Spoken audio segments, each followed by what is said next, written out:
All four candidates full throttle today. The president came out swinging. The vice president caused a dust-up. It's Your Voice, Your Vote, and ABC's David Muir reports in from the battleground state of Ohio tonight. David.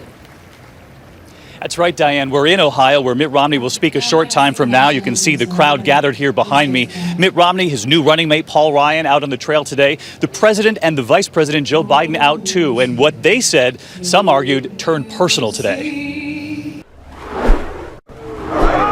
The war of words began early today, the debate over how to produce energy and jobs. Mitt Romney in Ohio coal country taking on the president. Because I see how he's been waging war on coal. President Obama, meanwhile, in Iowa, arguing wind power creates jobs, blasting Romney, and in doing so, today going there for the first time.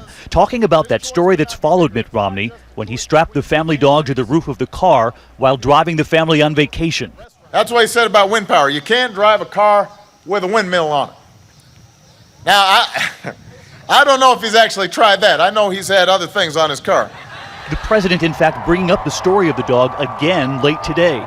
And while Romney's new number two, Paul Ryan, took on the president while in Colorado, President Obama cannot run on his record. It was what Vice President Joe Biden said today in Danville, Virginia, that the Romney campaign quickly argued was a new low. He's going to let the big banks once again write their own rules.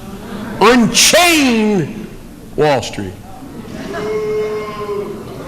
They're going to put you all back in chains. The Obama campaign says, while perhaps inartfully phrased, that Republicans have long used a similar metaphor, unshackling the private sector.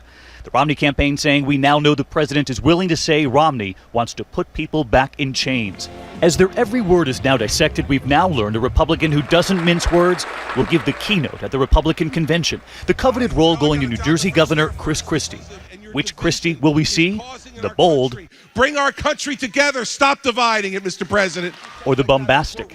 Your rear end's going to get thrown in jail, idiot.